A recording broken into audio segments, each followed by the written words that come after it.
Hello everyone, my name is Pedro Avila, and in this video I want to chat to you about the differences between static stretches and dynamic stretches. It's very simple.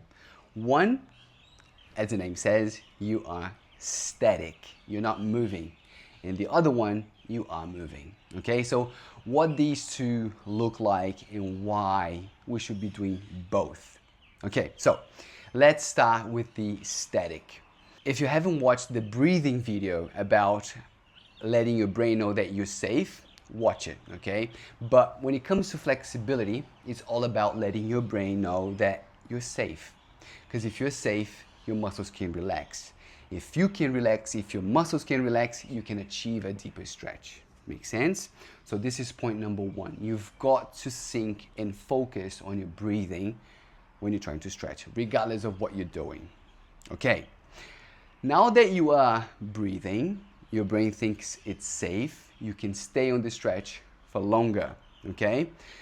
A lot of people, they stretch for about 30 seconds. It's good, something is always better than nothing, but it's not enough time to cause significant differences in the muscle itself, okay? So muscle is made by amino acids. A whole bunch of amino acids chained together creates a bundle, and then the bundle together creates muscle. So it's a whole bunch of strings bundled together. That's a muscle.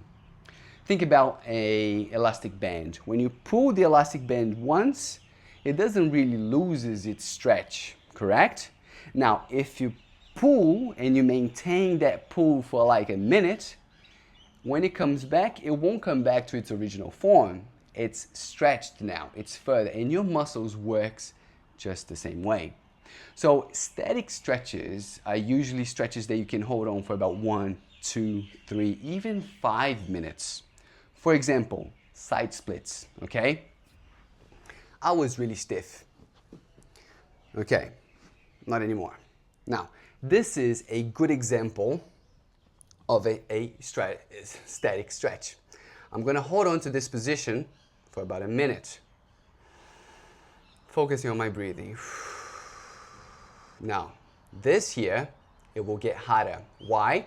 Because I've got gravity working against me. So the more I relax, the more my muscles stretch. But because there's a gap between my hips and the floor, I will keep on getting deeper and deeper and deeper, okay? So this is one way to do it. Another one is here, pancakes, all right? So another example of static stretch, here. You can just sit here on the pancake stretch. Right now, I can feel a big stretch, like a good 8 out of 10. But if I stay here long enough, about a minute, this 8 feeling sensation is gonna drop down to a good 6, 7. If I stay a little bit longer, it's gonna become a 5, okay? This is a static stretch, okay? You're gonna feel the stretch disappearing or dissipating over time, but you've got to stay there. So you give your muscle enough time to adjust to the stretch. That's static stretch. Dynamic, on the opposite, for example, we can do a hip flexor stretch. You can sink your hips down, you can feel the stretch, get a good 8 or 9 out of 10 out of the stretch. Inhale, exhale. So you're achieving the end of the range of motion of your muscle, and then you're out of it. Inhale, exhale. So you're always pushing a little bit further. So I really like to combine dynamic with statics. I like to start with dynamics to warm up the muscles, and then I stay on that one position for about 1 to 2 minutes. That's the stretch done on one side. I'm gonna move on to the other leg or other arm, and I'm gonna repeat the same thing. What would a dynamic stretch look like on a pancake? Pancake, I'm gonna walk myself down, get a good stretch, exhale, stay here for a few seconds, and I'm gonna come out. That's it, you're gonna go into the stretch, understand your limits, and come out. So this is the difference between static and dynamic.